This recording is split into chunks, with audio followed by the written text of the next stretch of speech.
mungkin kita tidak sama pendapat. Apa sebenarnya itu sejarah itu? Nah ini masalahnya, sedangkan yang mau ditulis kan sejarah. Jadi barangkali di sini nanti kita ada perbedaan, mungkin ditolak pendapat saya, mungkin saja.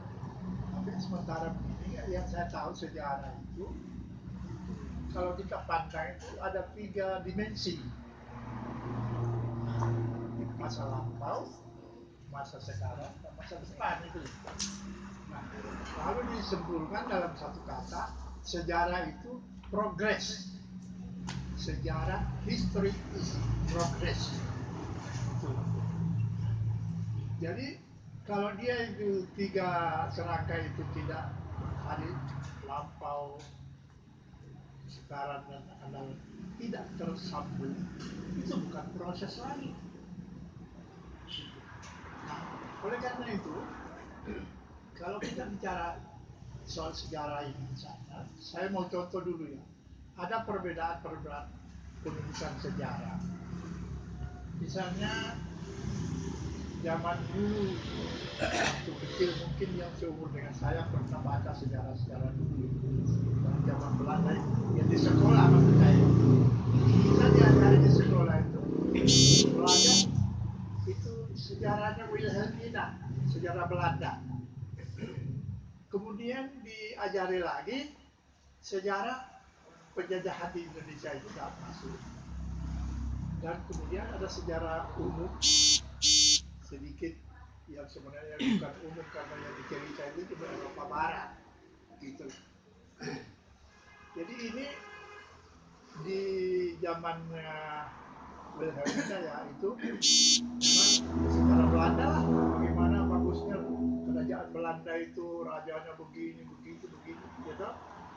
Tapi setelah masuk ke Indonesia kemarin kita diajarinya bagaimana itu Belanda ke sini tuh katanya bawa peradaban dan ketentraman katanya. Jadi ini satu bentuk penulisan sejarah ya. Belanda menulis dia itu datang ke sini membawa peradaban, membawa ketentraman karena di sini tidak ada peradaban. Walaupun kalau dari sudut sejarah dunia itu Indonesia itu sudah lebih dulu maju dari Eropa. Gitu loh. 2000 tahun lalu di sini sudah ada namanya sawah seperti sekarang. Di Eropa masih hutan belukar. Begitu. Tapi dia bilang kita ini bahkan peradaban. Itu Belanda punya versi. Ya. Terus diajarinya begitu.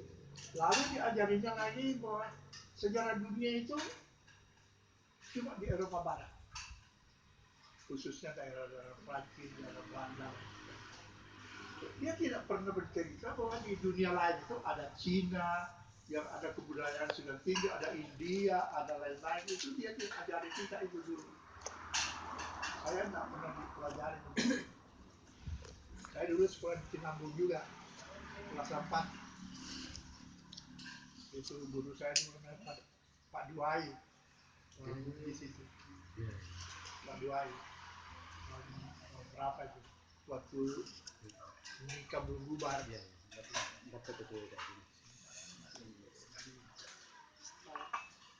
Jadi itu begitulah deh cara menulis sejarah menurut versi penulis. Ya. Nah, kita kan lain juga. Oleh karena itu, saya ingin lihat penulis sejarah itu seperti Mandar ini mau ditulis sejarahnya. Sejarahnya siapa? Sejarahnya raja-raja atau sejarahnya manusia Mandar gitu loh. Jadi kan tadi sejarah itu proses.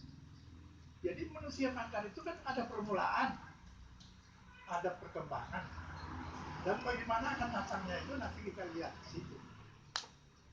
Di sini perlu kreativitas daripada penulis sejarah yang saya tidak menyalahkan penulis yang sudah ada. Kalau memang begitu yang diketahui.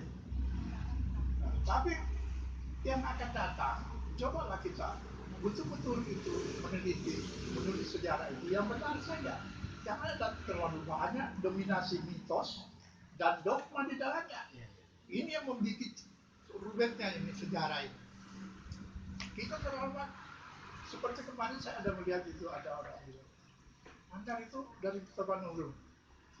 Ya, kan? Tapi dari seluruh agama manusia itu sumbernya Adam dan Hawa. Mana yang betul? Dari langit apa dari perkembangan masyarakat? Ada lagi bilang itu begitu.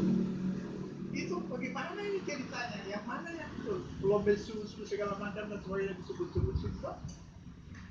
Itu nenek moyang Mandar.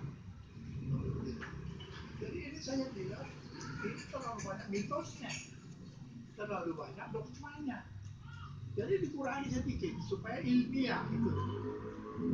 Jadi masyarakat yang diriset. Jadi manusia ini dari segi antropologi, sosiologi itu penting sekali karena di situ akan kita lihat manusia berkembang dari mana mulainya dan bagaimana perkembangan. Gitu. Jadi saya tidak akan bicara soal benar tidaknya sudah yang ada itu ya di situ. Saya cuma mau artinya ingin ada bentuk penulisan sejarah yang baru. Gitu. Sebab begini, kalau misalnya kita itu tidak waspada, kita akan terus menerus tidak berhenti melakukan kesalahan. Kesalahan ini diteruskan, diwariskan lagi ke yang lain, salah terus, tidak pernah selesai. Gitu. Jadi harus ada metodologi yang betul-betul secara ilmiah itu dipakai. Jadi masyarakatnya diselidiki dan sebagainya. Seperti dibilang tadi itu ada sekali pembukaan pertama sekali. Bahwa sebenarnya problem sekarang ini itu sebenarnya bukan begitu lagi. Yang perlu ini dipikirkan bagaimana memberantas kemiskinan dan kesejahteraan sosial. Itu fungsinya itu kesekarangan itu ya. Itulah yang disebut kekinian. Kita membawa Mandar ini untuk menciptakan kedamaian di Mandar kembali, kemakmuran, keadilan sosial. Secara sosial ya, keadilan, bukan keadilan individual, keadilan secara sosial. Maksud saya, itu tidak ada itu eksploitasi manusia di dalamnya. Nah, di sini saya usulkan supaya kalau menulis itu kita pakai skop nasional berpikir untuk kebaikan Mandar. Pakai Pancasila itu dasarnya. Pancasila itu sudah lengkap sebenarnya di dalamnya. Itu kalau itu menjiwai. Kalau kita ini kan Indonesia Mandar itu Balani Palahi khususnya itu kan di dalam Mandar. Mandar di dalam Sulawesi. Sulawesi di dalam Indonesia. Indonesia di dalam dunia gitu. Jadi jangan ada hilang ini. Jadi global apa peta dunia, bola dunia ini itu Mandar jangan hilang di situ terus seperti lalu waktu kita di apa itu disimpan di kantongnya orang Sulawesi Selatan itu hampir-hampir hilang sudah sini tidak muncul itu mana Balanita mana Galuh itu padahal itu kelengkapan dunia kalau ada satu hilang ini bukan dunia lagi dunia cacat ya kan gitu.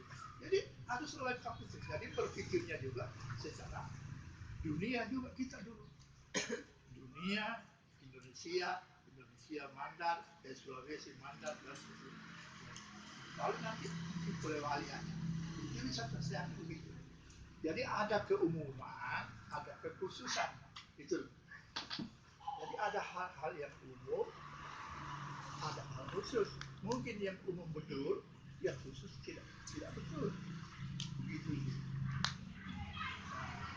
saya kira itu mengenai arah penulisannya terus ada pertanyaan tadi itu mengenai pengalaman sebenarnya saya ditanyakan dengan tidak hebat cerita sedikit saya tahu, tapi sedikit sekali. Tidak bisa barangkali tidak cocok untuk didominasikan dalam satu cerita ya. Gitu. Soalnya begini, karena kebetulan saya ini adalah anaknya pasukannya Amanewela. Gitu. Bapak saya itu dulu menjadi pasukan Amanewela masih umur 16 tahun. Jadi itu belum ada saya toh, belum ada mama aku juga belum ada. Gitu. Jadi semua belum ada. Jadi saya tahu betul itu, adiknya bapak saya juga itu pergi dengan Amanewela. Tidak tahu di mana sekarang. Gitu. Itu tidak tahu. Jadi itu cerita itu yang saya cerita saja ya. Barangkali dia perlukan itu. Kemudian ketika ditangkap Amanewela itu sebenarnya tadi ada cerita minumannya. Sebenarnya tidak terlalu, bukan itu. Sebenarnya karena itu batuan dia namanya ikat sawah. Itu mengkhianat. Nah pengaruhi ada juga tetangga Sunda juga. Begomi halu yo sih, talu yo tahu pengkhianat yo mondo itu menjadi tahu diuri di tahu di sampai Makindo yang rakyat Makindo yang rakyat apa nama Makindo pakai sekongkolnya kan di balada dia nyokap tak lagi jadi sebelum di balada di satu tempat tuh apa Makindo batu nama Makindo malam dia itu datang jadi bukan dibangun itu langsung barun-barun itu dia API jadi dituju beliau barun-barun ya dia minta situ juga marah dia nakek minum di bangkai awan itu dulu di Jurna di bangkai berapa bulan bukan pengadilan di Capalagian dari rombongan dari banyak itu dulu itu ada nenek itu namanya Kalindam Tuak Sakdi itu bukan dibawa ke Belitung dia dibawa ke Cilacap 15 tahun dia di sana sama-sama dengan namanya Tuak Gilimani dia pada Suratoon itu dibawa ke sana tapi Tuak Sakdi ini saudaranya mamaku itu kembali Tuak Gilimani tidak kembali karena dia membakar penjara di Cilacap sana mengamuk tidak tahu apa sebabnya jadi diperpanjang umurnya sampai tidak kembali lagi. Nah cerita soal karena Ukalindang dia Sakdi kamakna tuh Rajani polisi Nalipa itu Rajani kamakna apa siala Rajani anak sawah pakai itu jadi sawah ini anaknya itu berlele di 5 bulan tadi selama 5 bulan tadi sakat dulu 5 bulan juga 5 bulan itu sakat ya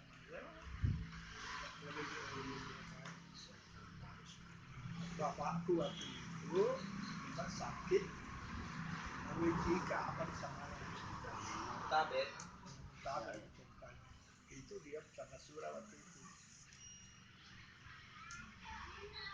ini yang cerita itu sedikit mengenai itu jadi namanya orang-orang yang pergi itu dengan aku saya tidak tahu lagi karena saya juga pernah cari-cari itu Amanewela ini siapa yang ikut sama Amanewela itu tidak pernah jelas cuma dibilang Amanewela dengan pengikutnya itu aja lebih banyak cerita begitu dan anak buahnya siapa sih ini menurut cerita itu habis pengadilan pengadilan siapa lagi yang tidak berubah keputusan. Dan itu Pak Dewan kan namanya orang waktu itu merasa dirinya tak bersalah toh, jadi dia mengamuk ini, menurut ceritanya mengamuk.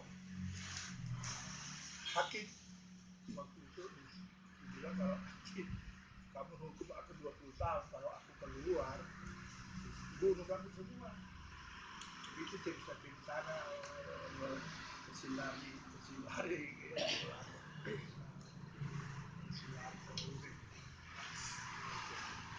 Jadi saya itu sedikit tahu itu karena memang kebetulan dulu bapak saya waktu itu kan itu bapak saya setelah Amanuel pergi dia pindah ke Alus sana jauh sekali. Itu kalau jalan kaki dari Sandal Sura itu subuh-subuh kita sampai di sana pukul setengah 12. Dia berkebun di situ sampai mati dia di situ gitu. Nah ketika Amanuel dulu sudah kembali dari itu tahun berapa itu saya sudah sekolah di Petosa itu beliau ke sana menemui Amanuel si Boyana Marde Alu. Marde Alu waktu itu Sopawali bapaknya itu kan istrinya Sukawali itu anaknya Bang kan ditangkap di situ ya. Jadi bapak bapak saya itu naik kerbau dia dari sana dari Lutang itu ke situ. Saya tahu itu. Nah itu waktu itu